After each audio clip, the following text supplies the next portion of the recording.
सहना भवतु सहनौ भुनक्तु सह वीर्यं करवावहै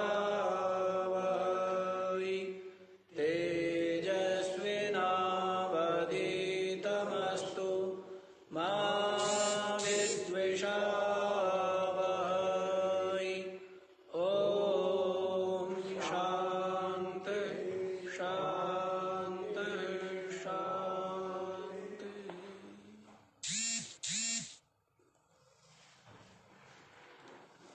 हाँ जी, तो क्या बतला दिया है? आत्मज्ञान का फल बता रहे हैं।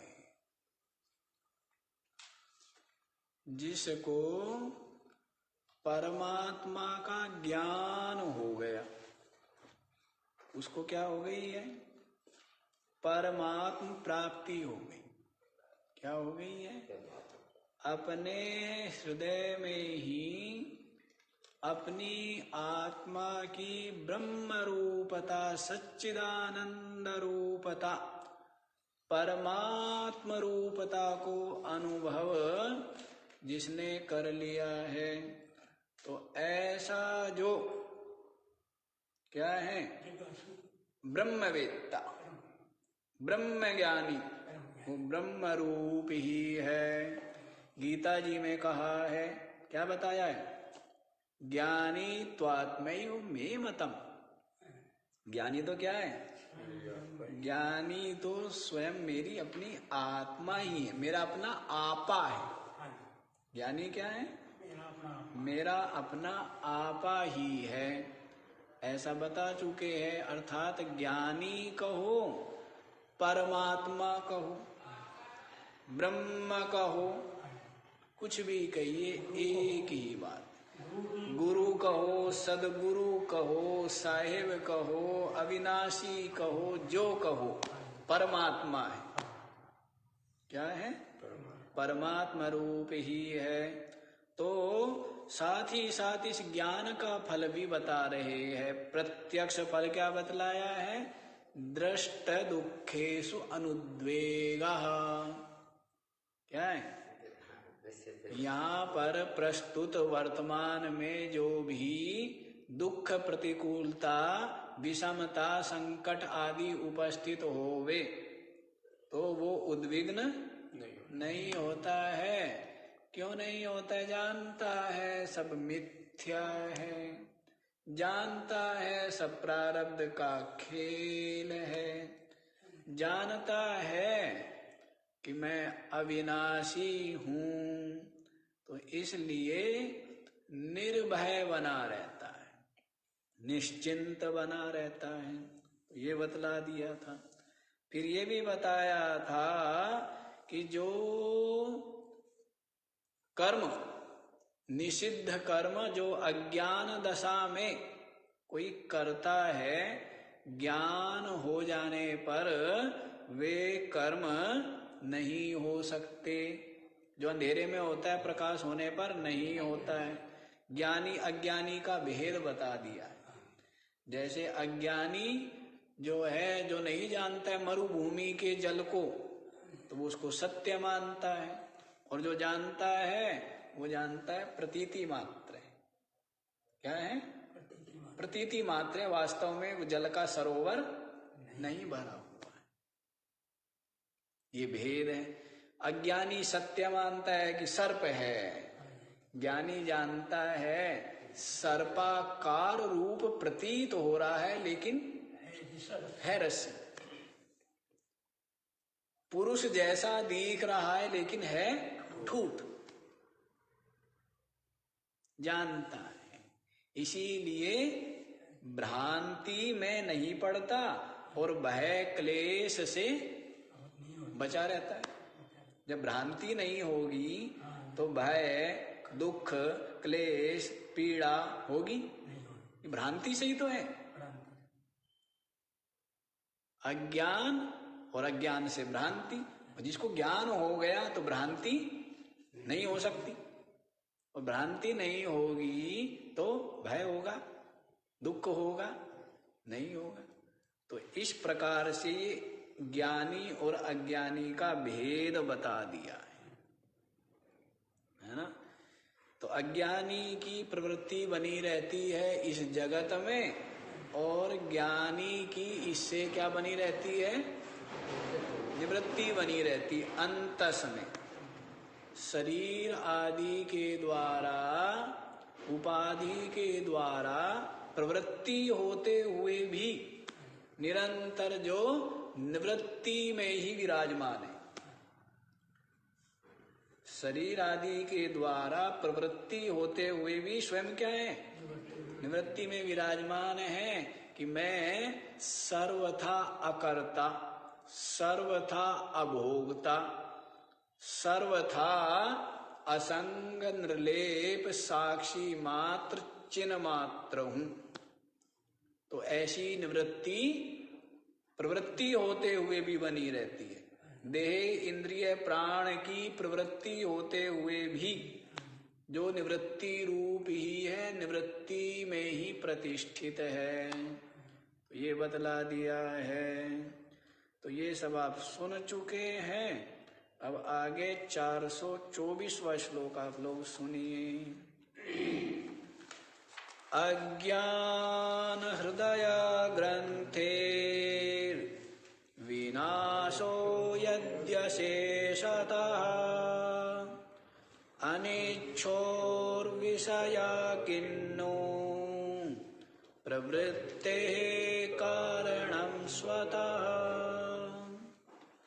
अज्ञान हृदय ग्रंथे विनाशः यदि अशेषतः अनिच्छो विषयः किं नु प्रवृत्तेः कारणं स्वतः। अज्ञान हृदय ग्रंथेर विनाशः, क्या बोल रहे हैं? अज्ञान की जो ग्रंथि हृदय में विद्यमान अज्ञान ग्रंथि का नाश हो गया। क्या हो गया? जो अज्ञान की गांठ हृदय में पड़ी हुई है, ये माई लिखने में ही रहती है। अज्ञान की गांठ जो हृदय में लगी हुई है ना, उसका क्या हो गया? विनाश हो गया। क्या हुआ है? विनाश हो गया। सबसे बड़ा, सबसे महान कार्य कर दिया। सबसे महान कार्य हो गया। ऐसा कार्य हो गया जिस कार्य को करने के पश्चात और कोई कर्तव्य कार्य, गीता जी में कह दिया ना,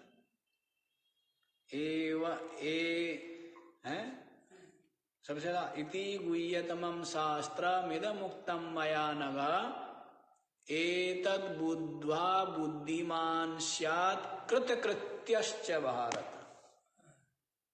एतद् बुद्ध्वा बुद्धिमान् स्यात् कृतकृत्यश्च भारत।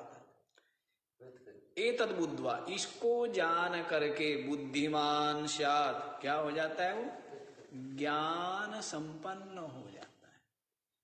और कृतकृत्यश्च, क्या हो जाता है?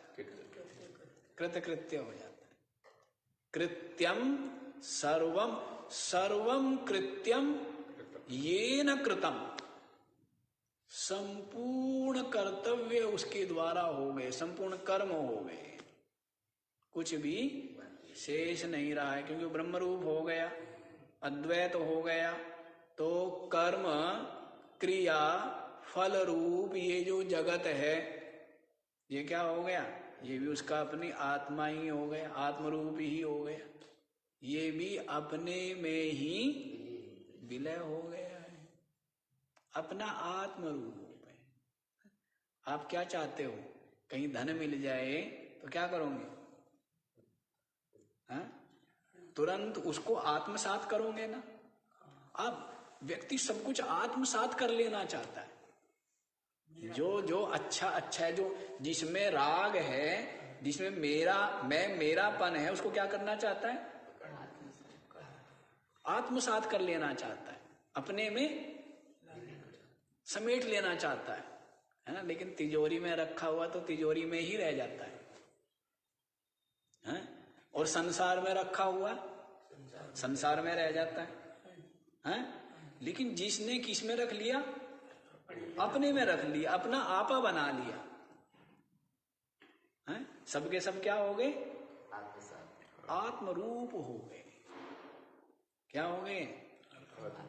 ये जीव, ये जगत, सबका सब क्या हो गया?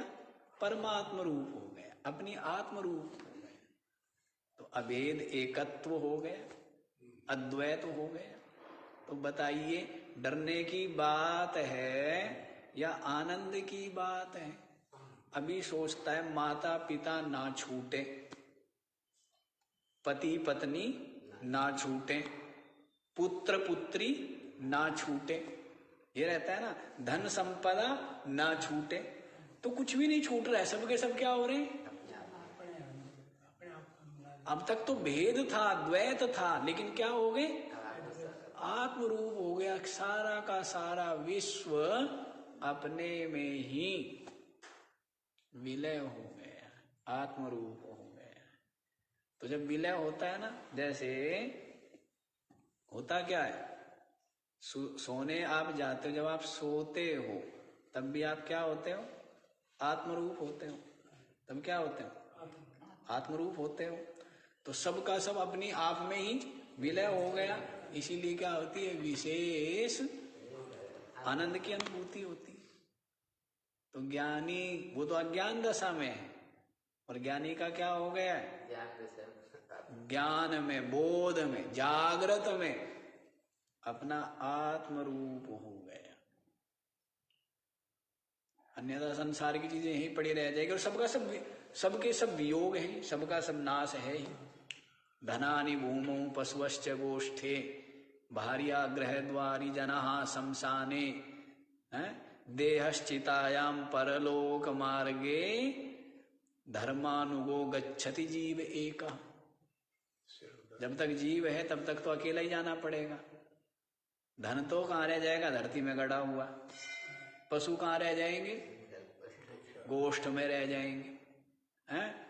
भार्या गृहद्वारी, पत्नी कहाँ तक साथ देगी? घर के दरवाजे तक। जनाहा, जो मित्र लोग थे वो कहाँ तक साथ जाएंगे? शमशान तक। और ये शरीर, ये कहाँ तक साथ जाएगा? चिता तक। उसके बाद की यात्रा इस जीव को, इसके जो धर्म इसने किए हैं जीवन में, जो सत्कर्म किए हैं, वो ही साथ जाती है। लेकिन ज्ञानी का तो क्या है? आना जाना है नहीं।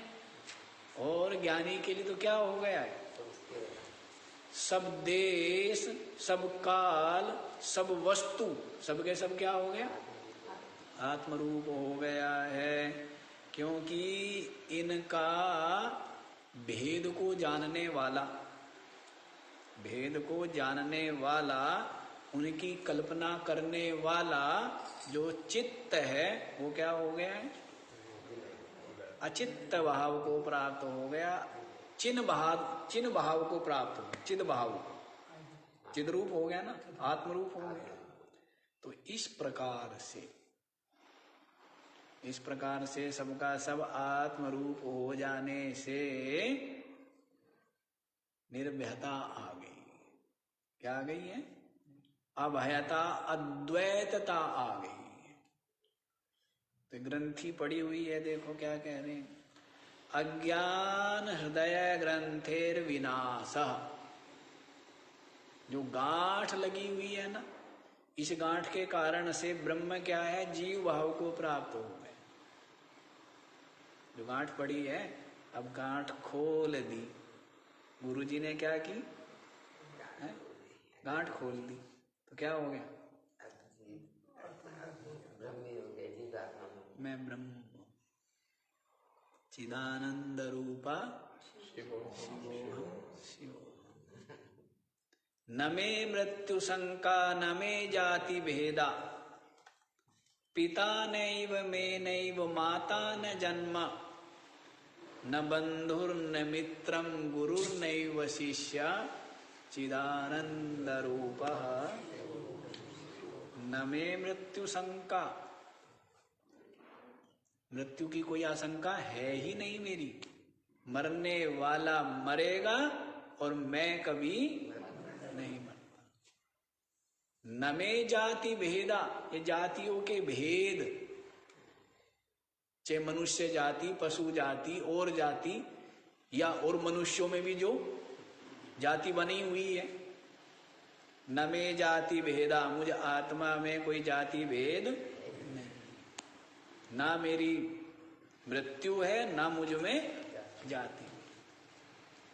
फिर न मे जाति भेदा, पिता नैव मे नैव माता न जन्मा, कोई मेरा पिता नहीं है, कोई मेरी माता नहीं है, और पिता नैव मे नैव माता न जन्मा, किसी माता से मेरा जन्म नहीं हुआ है, क्योंकि मैं जन्म होता ही नहीं, अजन्मा। शरीर का जन्म होता है और शरीर की मृत्यु होती है, और मैं क्या हूं? अजन्मा। कोई मेरा माता नहीं, कोई मेरा पिता नहीं। न बंधु न मित्रम गुरुर्नैव शिष्य, क्या कहते हैं?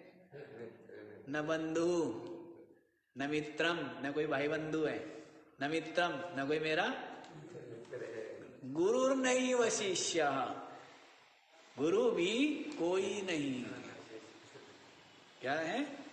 ना कोई मेरा गुरु है, क्योंकि मैं क्या हूं? मैं आत्मा हूं। मैं क्या हूं? आत्मा हूं। नैव शिष्य, और कोई मेरा शिष्य भी नहीं। चिदानंद रूप शिवोहम, मैं क्या हूं?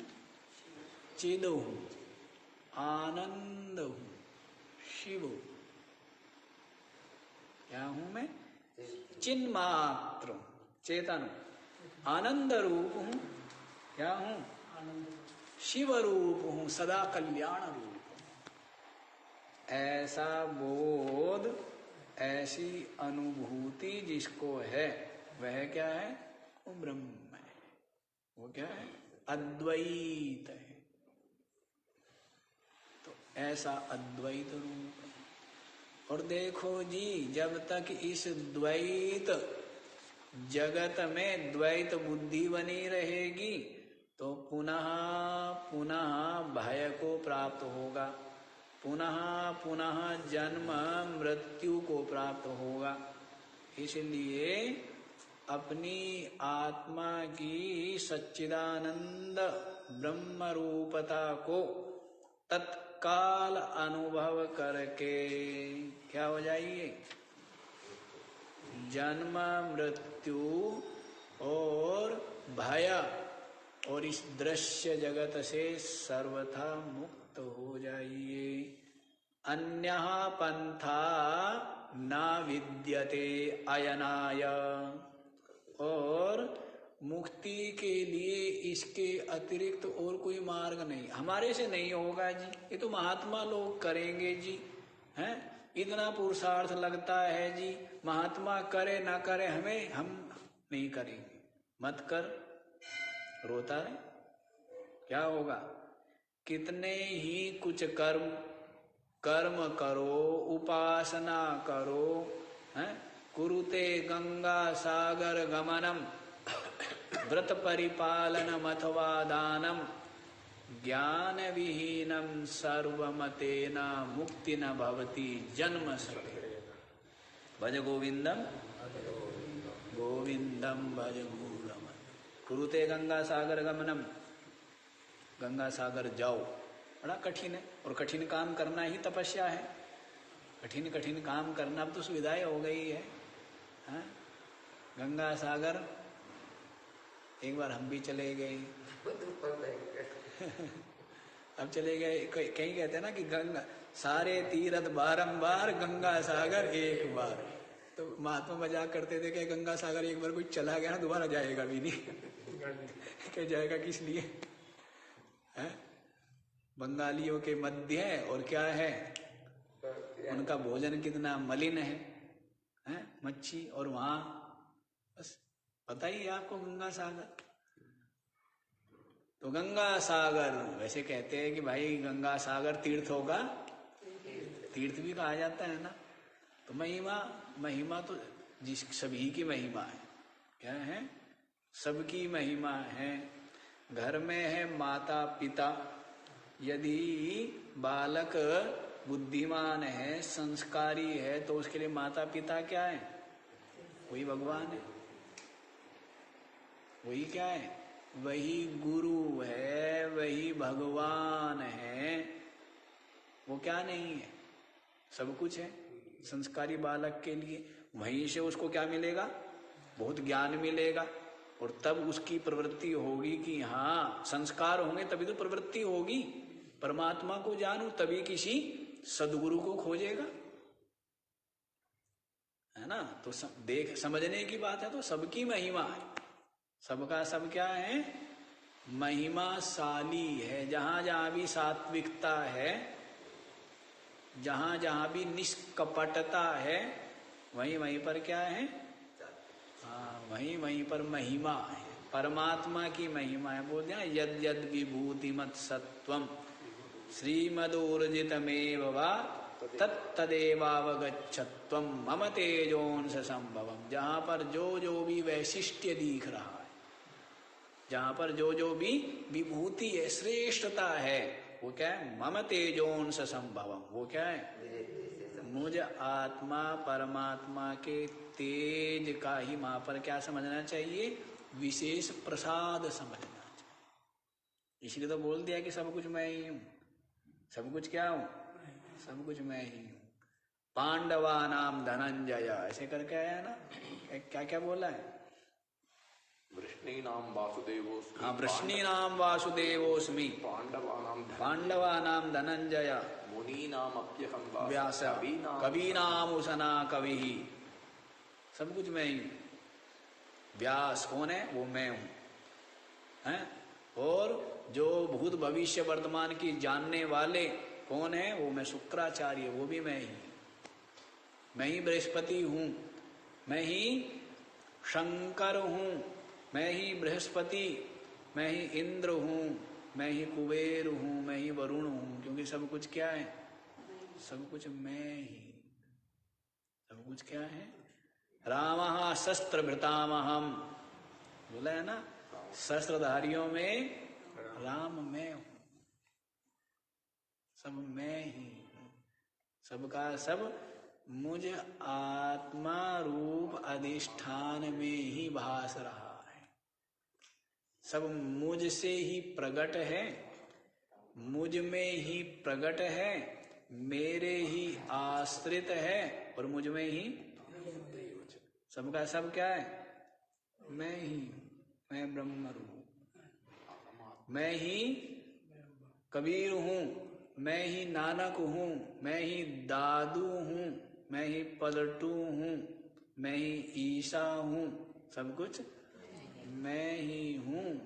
क्योंकि नाम इनके पड़ गए अलग अलग, है तो मुझ में लहर।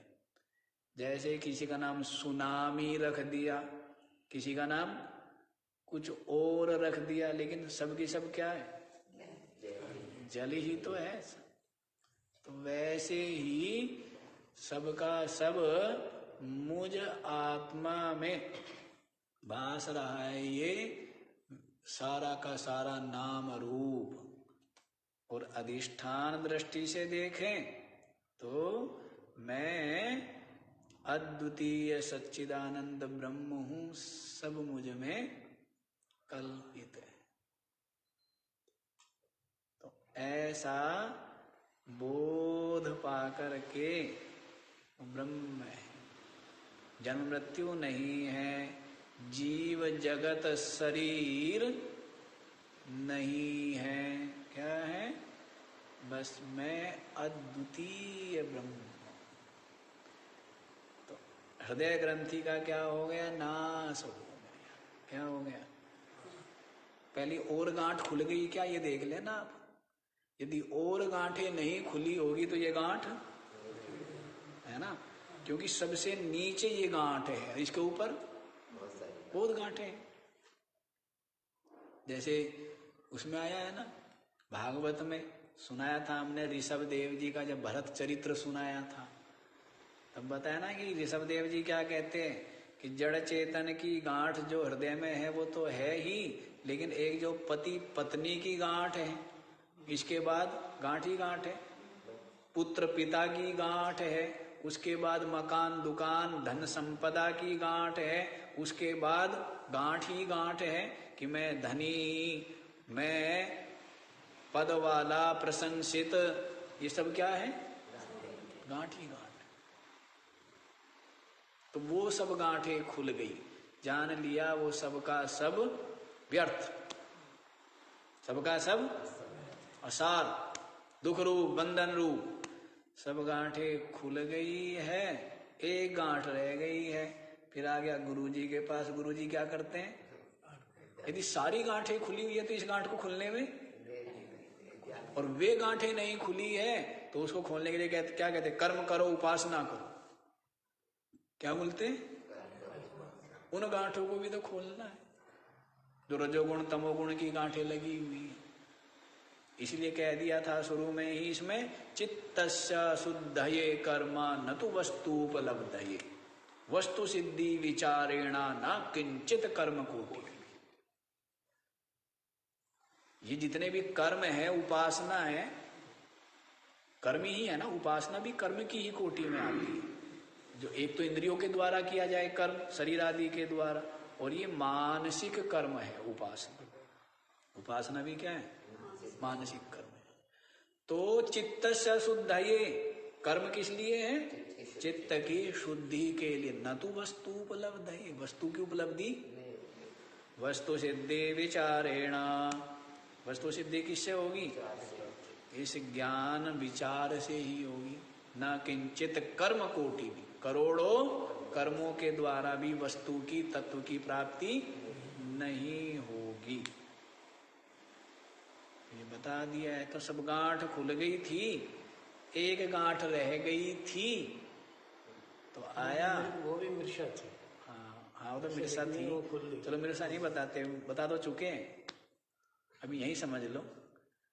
तो ये अज्ञान, अज्ञान का मतलब ये होता है जो गांठ नहीं है उसको गांठ मान लेना। अज्ञान हृदय ग्रंथेर विनाश यदि अशेषता, अशेषता माने संपूर्ण रूप से,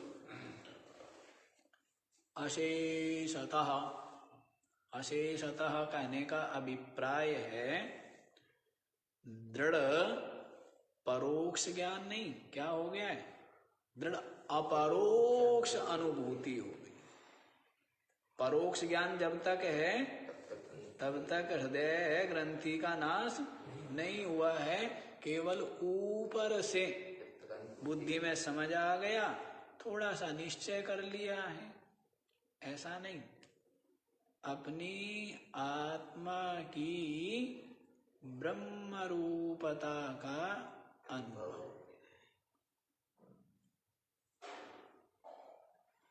विचार वृत्ति अपने स्वरूप में विलय हो गई तो क्या रह जाता है? चिन्मात्रता, अद्वितीयता का अनुभव हो गया, सच्चिदानंद रूपता का अनुभव हो गया है।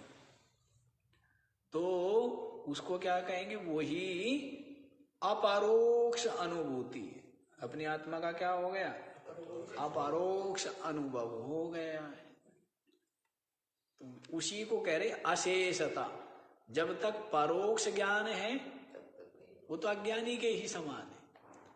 परोक्ष ज्ञान वाला अज्ञानी के ही सदृश है, साधक ही है। अपरोक्ष अनुभव हो गया तो उसको कहेंगे संपूर्ण रूप से हृदय में जो जड़ चेतन की गांठ थी, वो गांठ का क्या हो गया? विनाश, नाश हो गया। वो गांठ खुल गई है।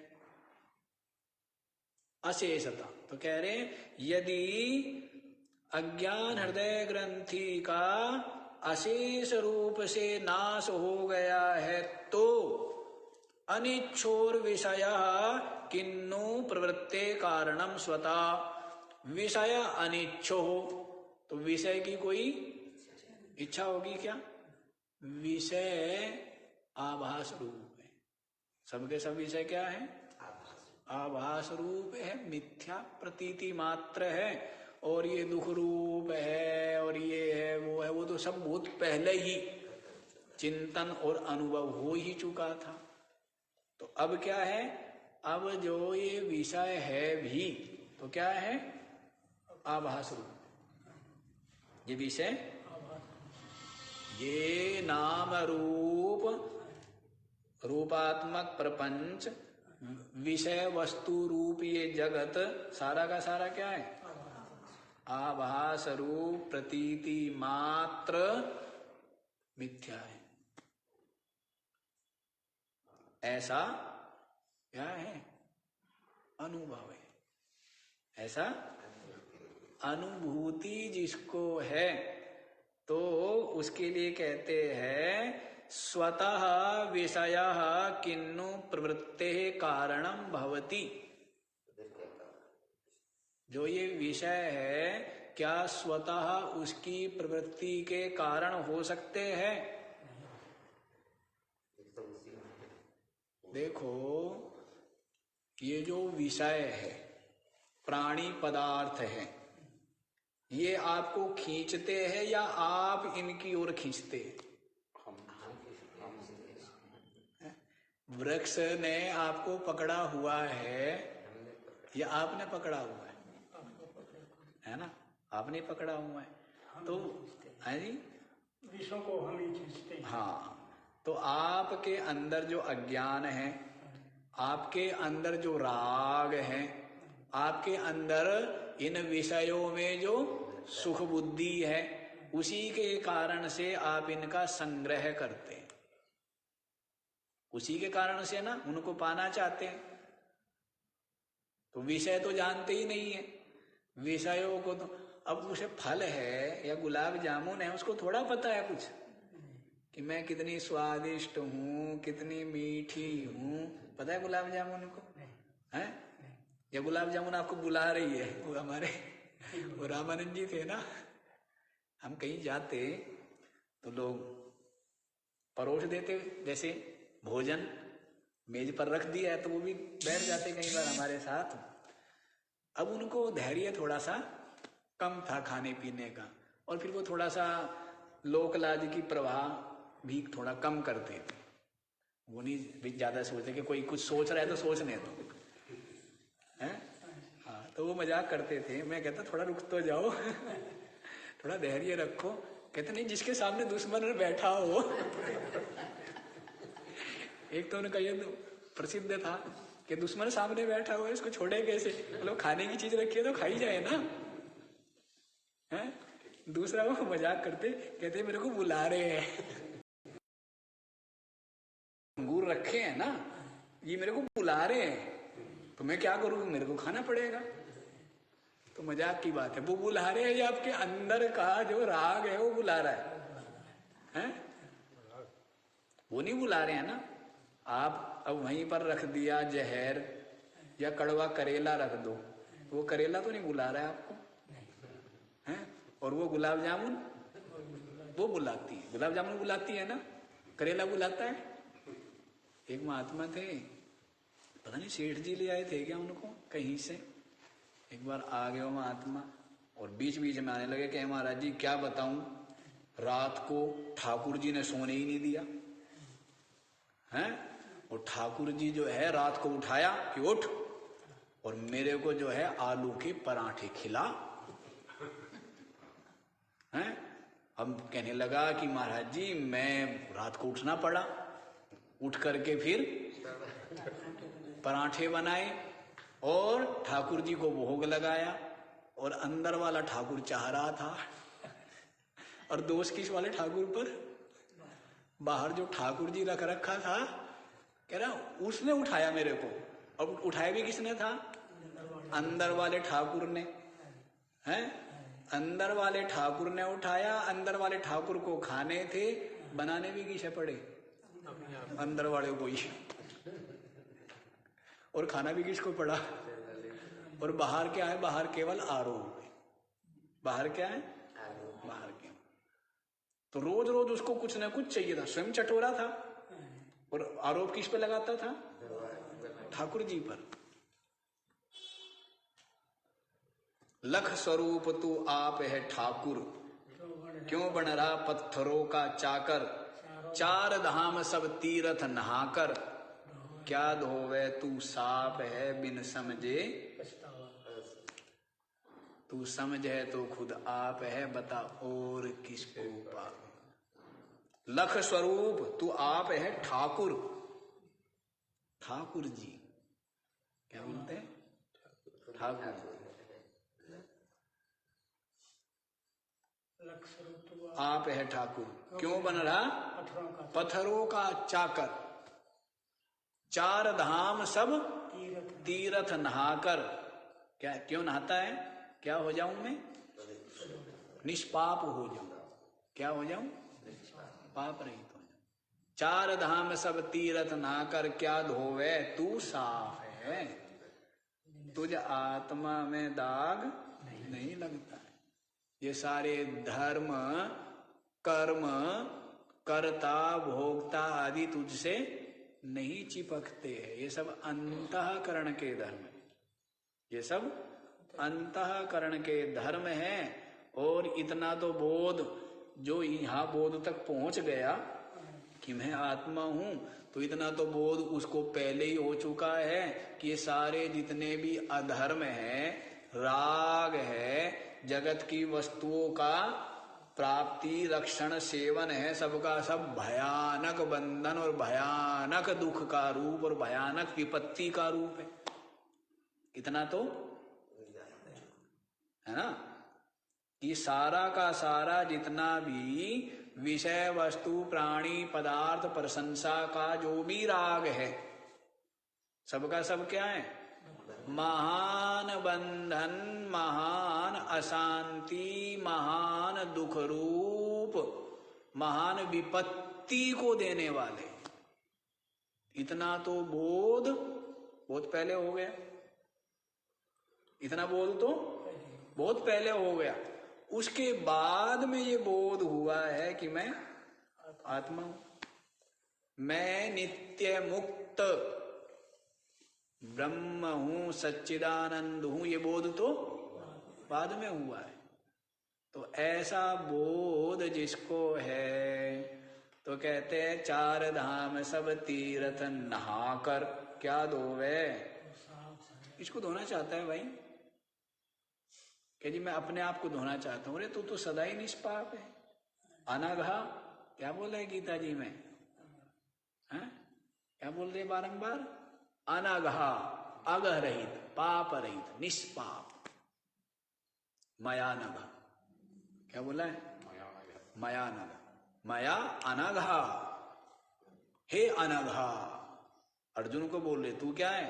निष्पाप है, पाप रहित। आत्मा तो क्या है? निष्पाप है। बिन समझे पछताएगा। बिन समझे क्या होगा? हाँ, तो बाद में पश्चाताप होता है, और पहले समझ में आता नहीं है। तो इसलिए समझ में नहीं आता है तो शुरू में लगाते हैं कर्म में। क्या लगाते हैं? अब आप अपने किसी को रोकते हैं, अपने बालक किसी कर्म से या किसी संगति से रोकते हैं, वो मानता नहीं है। और 10-20 साल बाद क्या होती है? समझ आती है कि तेरे जो बड़े माता पिता कहते थे वो ठीक कहते थे कि वो चोर है, वो तेरे को यूज कर रहा है, वो स्वार्थी है, वो कपटी है। कहते थे ना, कोई मित्र था मान लीजिए, तो माता पिता क्या कर रहे थे, उसकी संगति से दूर कर रहे थे कि वो तेरे को विपत्ति में कहीं डाल देगा। हैं? समझ में नहीं आती थी। और बहुत समय बाद तो इतना क्या था, इतना दुख भोगना ही था, इतना प्रारब्ध में दुख भोग था ही। इसीलिए तो हितकर वचन बुद्धि में ठहरे नहीं। तो वैसे ही है, ये सब कर धर लेगा ना, पहले सब कर, सब क्या कर, तीर्थ कर, व्रत कर, योग कर, कर्म कर, उपासना कर, सब जब कर लेगा तो गीता जी में तो बता दिया है ना कि एवं बहुविधा यज्ञा वितता ब्राह्मणो मुखे कर्मजान विदितान सर्वान एवं ज्ञात्वा विमोक्ष्यसि। क्या बोला है, एतान सर्वान कर्मजान विद्धि। ये क्या है, ये सबके सब जितने भी यज्ञ बतलाए, कितने यज्ञ बताए, बहुत यज्ञ बताए। कर्मजान विद्धि तान तान सर्वान कर्मजान विद्धि, वे सब के सब क्या है, कर्मज ही है, कर्म रूप ही है। कर्म से जन्य ही तो है, कर्म से ही तो यज्ञ होता है ना। उसके लिए क्या है, अंतःकरण का, इंद्रियों का, शरीर का, सामग्री का विनियोग चाहिए ना। है? कोई भी कर्म आप करेंगे, मान लीजिए भंडारा ही करे या कोई भी कुछ कर्म करे, वो भी यज्ञ बताया ना, वो भी क्या है, वो भी यज्ञ। तो उसके लिए क्या चाहिए, अंतःकरण में भावना चाहिए, इंद्रियों के द्वारा प्रवृत्ति चाहिए, शरीर के द्वारा भी कर्म होगा, तो तब जाकर के क्या होगा, वो भंडारा होगा, यज्ञ होगा, जो भी है। तो सबके सब क्या कर्मज है ना, कर्मजन्य है। तो एवं ज्ञात्वा विमोक्ष्यसे, इनको कर्म रूप कर्मजन्य सीमित फल वाले नाशवान जान करके विमोक्ष्यसे, विवेकी क्या हो जाता है, इनसे मुक्त हो जाता है और ज्ञान मार्ग की तरफ। लेकिन पहले कर लिया, कर्म फल की सीमितता, अल्पता को जान लिया है। बताया ना कि सब कुछ बता दिया है। क्या बताया है, अल्पमेधसाम, क्या बताया है, अल्पमेध देवान देवी यजो यान्ति मद्भक्ता यान्ति मामपि तद्भवत्यल्पमेधसाम। उससे पहले श्लोक में क्या बताया, आगे वाली पंक्ति भूल रहे हैं ना, तद्भवत्यल्पमेधसाम। कई कई बार ये श्लोक बता दिया मैंने।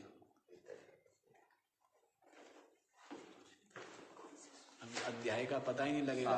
सातवें अध्याय का 7वें अध्याय में करीब 10-12 में तद्भवत्यल्पमेधसाम देवान देवे जो यान्ति अंतवत्तु फलम तेषाम तद्भवत्यल्पमेधसाम देवान देवी यजो यान्ति मद्भक्ता यान्ति माम। अंतवत्तु, बार बार भूल जाता हूँ इस शब्द को, अंतवत्तु। अंतवत्तु फलम तेषाम फलम अंतवत, जितने भी कर्म है, यज्ञ है और विविध उपासनाएं हैं,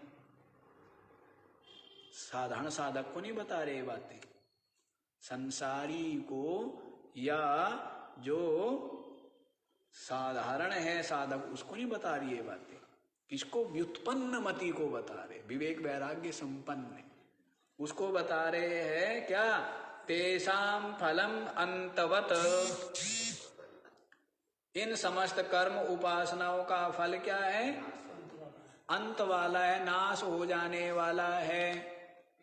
तद्भवती अल्पमेधसाम, इनको करने वाले क्या है, अल्प बुद्धि है। जो स्वर्ग प्राप्ति, देवलोक प्राप्ति, परलोक प्राप्ति, सिद्धलोक प्राप्ति के लिए क्या कर रहे हैं, कर्म उपासना आदि विविध कर्म करते हैं, उन सबको क्या कहें, श्री कृष्ण कह रहे हैं अल्पमेधसाम, अल्प बुद्धि वाले। क्यों? वो जानते नहीं इन सबका फल तो अंतवान है।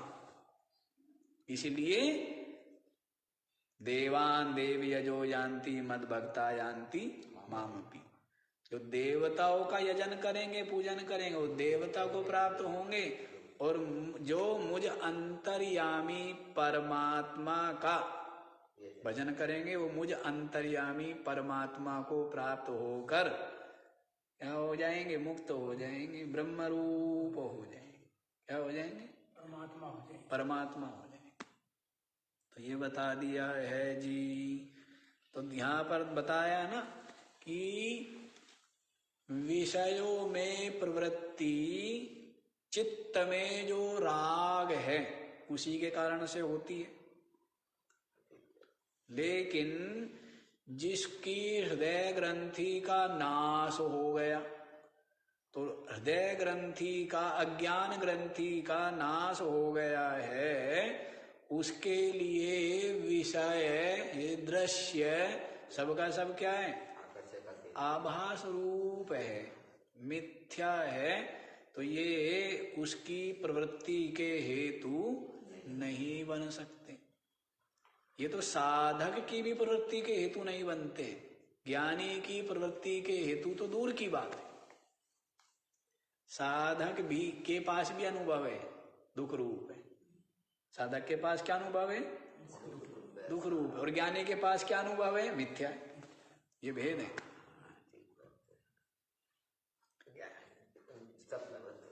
दो प्रकार का वैराग्य बताया है ना, दोष दृष्टि वैराग्य, मिथ्या बुद्धि वैराग्य। क्या बताया? मिथ्या बुद्धि। दोष दर्शन करता है कि ये सारे विषय बांधते हैं, विपत्ति में डालते हैं, दुख देते हैं। ये क्या हुआ? दोष दर्शन। एक तो ये वैराग्य है। ये वैराग्य साधारण है। आज दोष दर्शन कर रहा है, कल क्या हो सकता है? गुण दर्शन हो सकता है। क्या हो सकता है? अब दोष दर्शन कर रहा है और क्या हो सकता है? गुण दर्शन हो सकता है। लेकिन मिथ्या बुद्धि वैराग्य, ये सब के सब क्या है? मिथ्या प्रतीति मात्र है, मरु मरीचिका जलवत।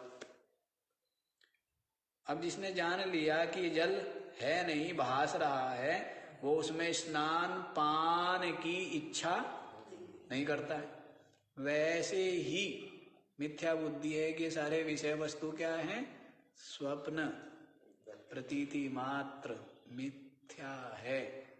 ऐसा निरंतर जिसको बोध हो गया, क्या हो गया? अनुभव हो गया है, तो वह उसके लिए समस्त विषय वस्तु, लोक परलोक, सबके सब मिथ्या है, मिथ्या बुद्धि है।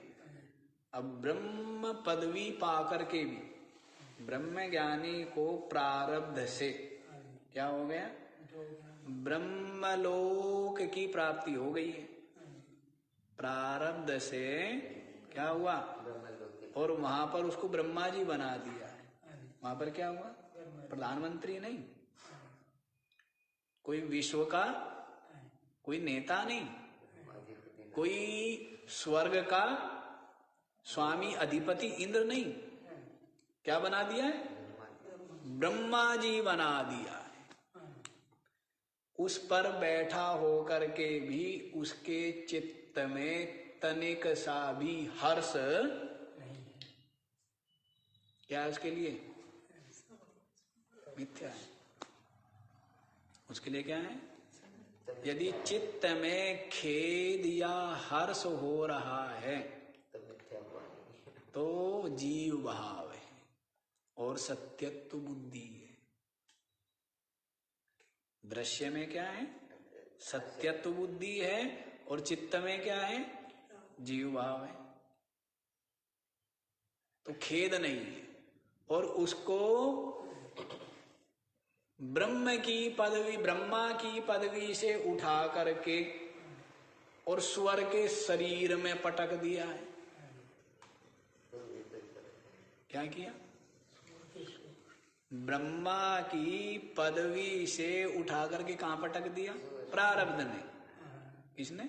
कहां पटक दिया? तो भी उसको खेद उसके चित्त में चित्त है ही नहीं ना। ब्रह्म ही ब्रह्म है।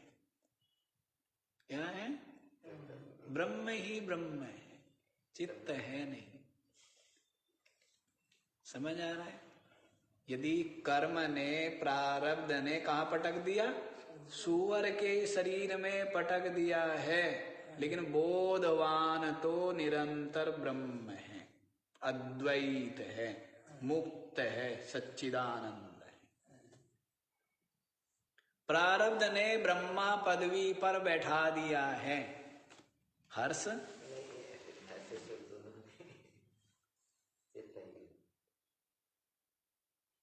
क्यों? क्योंकि ब्रह्म है। क्या है? और ये सब अब स्वप्न दिख गया। क्या दिखा है? और स्वप्न में सब कुछ हो गया। स्वर्ग के शरीर में भी चले गए आप, और ब्रह्मा जी के शरीर में भी चले गए आप। नींद खुल गई। क्या हुआ? अब रोते हैं। एक बात के लिए रोएंगे, एक बात के लिए प्रसन्न होंगे, ऐसा जग गए आप। आप जानते दोनों क्या था? दोनों सपना, दोनों मिथ्या। वैसे ही ज्ञानी के लिए क्या है? दोनों मिथ्या ही। इस जगत व्यवहार में, लोक परलोक में जो कुछ भी निंदा या स्तुति है, वो सब का सब स्वप्न ही है, मिथ्या है। तो इसमें क्या खेद और क्या हर्ष है ना? तो बताइए, ऐसा आनंद है। क्या है? ऐसा आनंद ही आनंद है। वो परिपूर्ण ब्रह्म ही नित्य मुक्त है।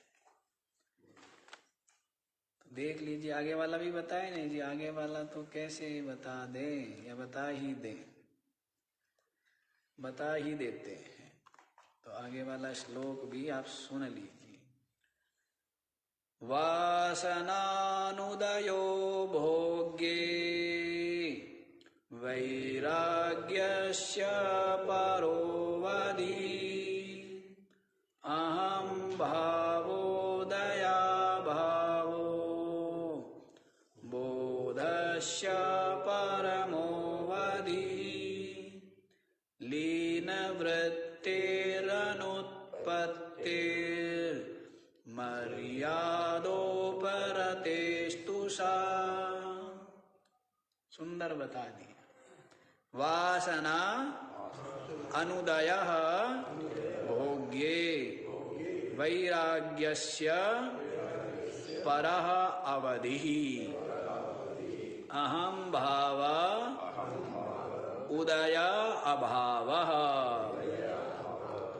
बोधस्य परमः अवधि लीनवृत्तेः अनुत्पत्तिर मर्यादा उपरते तुषा।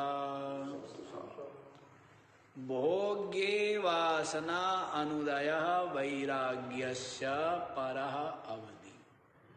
भोग्य, समस्त भोग्य विषयों में वासना का उदय न होना, ये क्या है? वैराग्य की परम अवधि है, परम सीमा है। उसको क्या कहेंगे? वैराग्यवान। क्या कहेंगे? समस्त भोग्य विषयों में क्या होना? वासना का, इच्छा का, कामना का उदय न होना, ये क्या है? वैराग्य की सीमा है। और ऐसा वैराग्य जिसको प्राप्त हो गया, तभी तो क्या होगा? तभी ज्ञान होगा। यदि भोग्य विषयों में राग है, उनकी इच्छा बनी हुई है, तो ज्ञान होगा क्या? ज्ञान का तो अधिकार ही नहीं है। वो तो पहले कह दिया विवेक, फिर साथ में क्या बोला है? वैराग्य, पहले ही बोला है। तो भोग्य विषयों में सब कुछ, ये सारा का सारा दृश्य प्रपंच क्या है? भोग्य रूप है। क्या है? कोई पद को पाना हो, चाहे ब्रह्मलोक का भी ऐश्वर्य भोग की कामना होना, इंद्र की पदवी पाने की भी लालसा होना, वो भी क्या है? वो भी भोग्य है। इंद्र का पद भी भोग्य है, ब्रह्मा का पद भी भोग्य है, विष्णु का पद भी भोग्य है।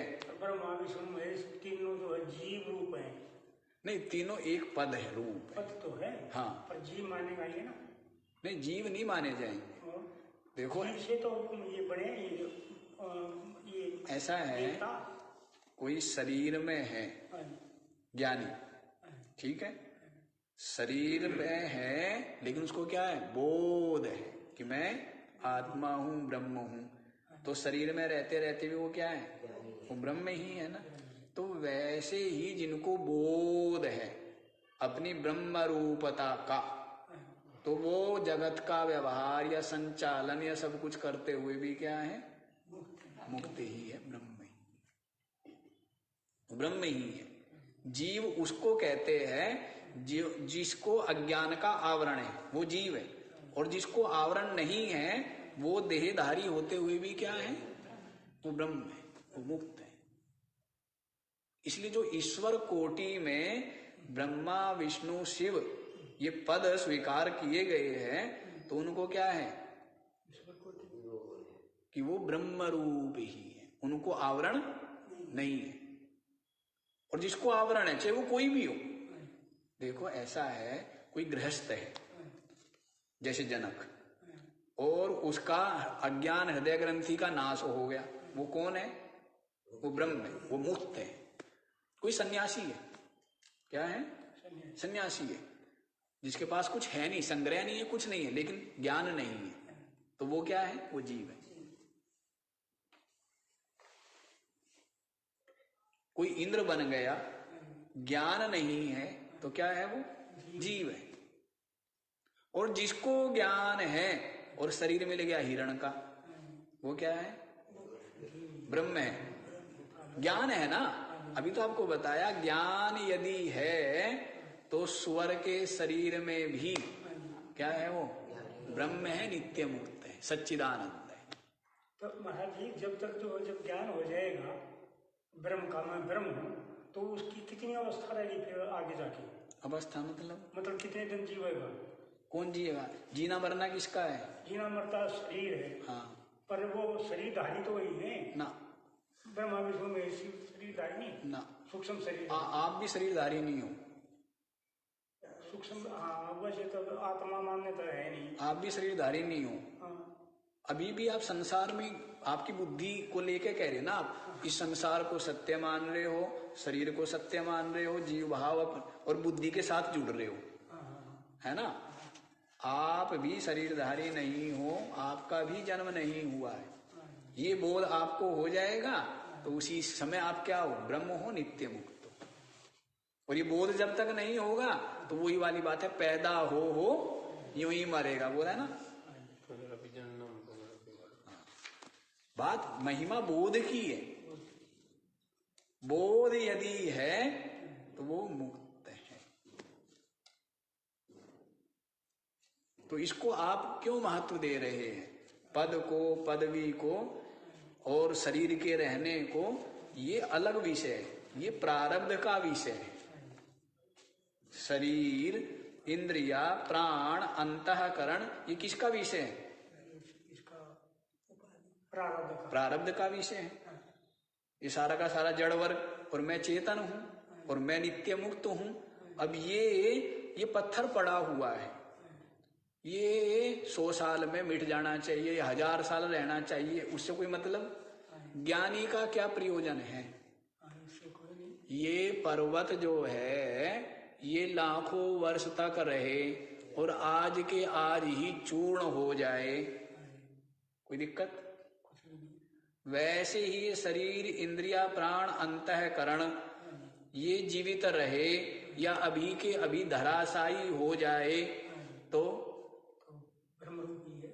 जो बोध जिसको हो गया, इनसे संबंध नहीं, ये मैं नहीं, मेरे नहीं, ये सारा स्वप्न रूप। अच्छा, स्वप्न में आप मर गए, पैदा हुए, जवानी देखी, बुढ़ापा आया और आप मर गए, जाग करके रोते हो ना? नहीं, जाग करते जो करते हो मिथ्या था प्रतीति, या भय का अनुभव करते हो ना? नहीं करते ना? वैसे ही जब ये सब स्वप्न है, मिथ्या है, तो लाभ हानि क्या, जन्म मृत्यु क्या, कुछ है? सांसारिक अज्ञानियों की तरह नहीं सोचना। अज्ञानी की तो बुद्धि अलग ही है।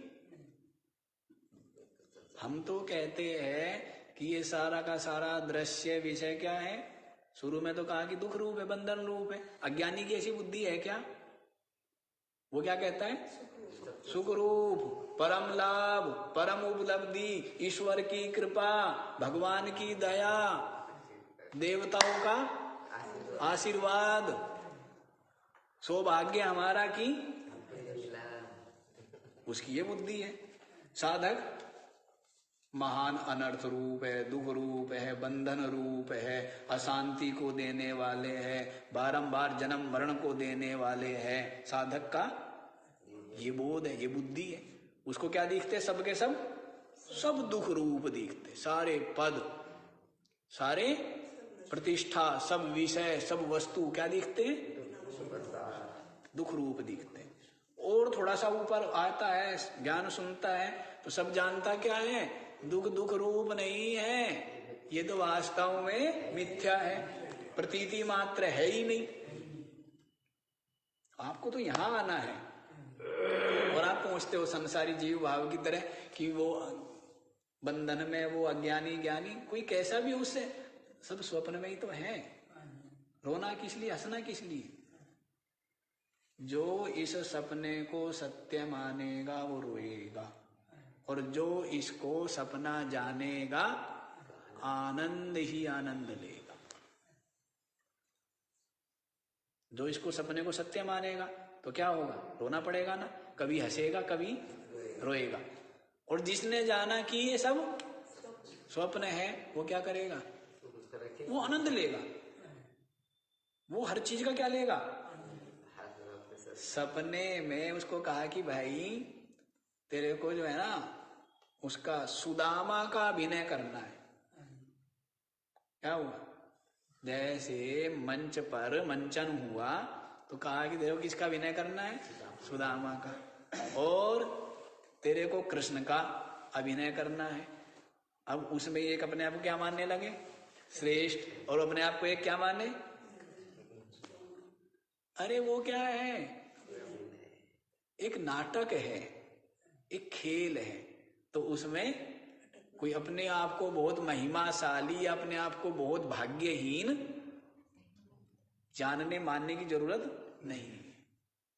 तो वैसे ही तो है, ये सब का सब नाटक खेल है। तो जिसको बोध है कि ये सब स्वप्न रूप है तो उसको खेद नहीं होता है, ना हर्ष होता है। जो सपने सिर काटे कोई बिन जागे दुख दूर न हुई। यही निशि जामिनी जागे जोगी, परमारथ प्रपंच वियोगी। सारा बताया तो है रामचरितमानस में भी सरलता से। तो सब स्वप्न में ही कुछ भी होता रहे, ठीक है ना। जिसने जाना सपना, देखो ऐसा है, पिताजी ने जान लिया ये जगत क्या है? सपना है। मैं आत्मा चेतन अविनाशी ब्रह्म हूं। बेटे ने नहीं जाना है। बेटे ने तो बेटा क्या होता है? अपनी दरिद्रता पर, निर्धनता पर, रोग पर, विपत्ति पर, सब पर क्या होता है? दुखी होता है, रोता है, चिल्लाता है, हैं?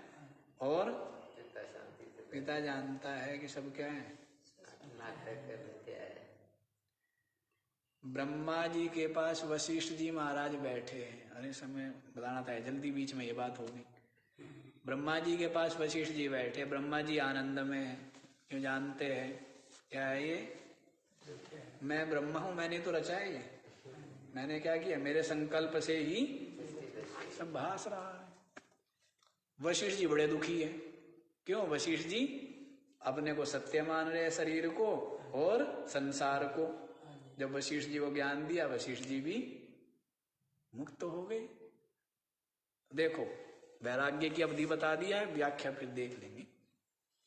और अहम भावा उदया अभावे बोधस्य परमा अवधि।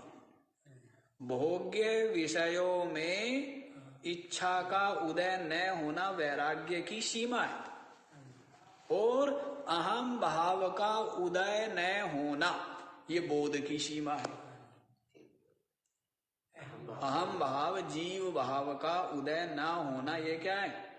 बोध की, ज्ञान की सीमा। ज्ञान हो गया तो कोई अब अहम भाव नहीं है, कोई विशेषता, विशिष्टता, उच्चता, नीचता कुछ भी नहीं, क्योंकि ऊंचता नीचता दोनों जीव में है। मैं श्रेष्ठ हूं, कौन मानता है? मैं बहुत नीच हूं, बहुत गरीब हूं, कौन मानता है? ब्रह्मज्ञानी के लिए ना ऊंचा हूं ना ब्रह्म। तो अहम भाव का उदय ना होना ये क्या है? बोध की, ज्ञान की अवधि, अर्थात उसको आत्मानुभव हो गया।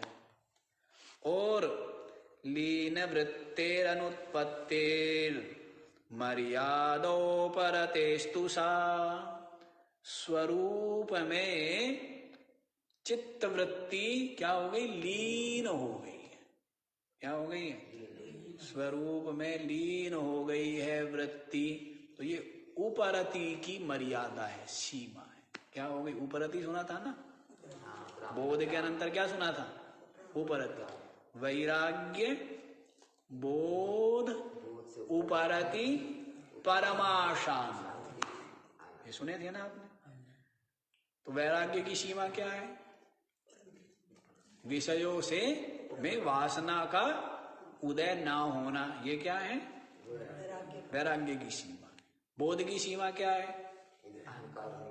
अहम भाव का उदय ना होना, ये क्या हुआ? ज्ञान की सीमा। और उपरति की सीमा क्या है? लीन वृत्तिरनुत्पत्ति।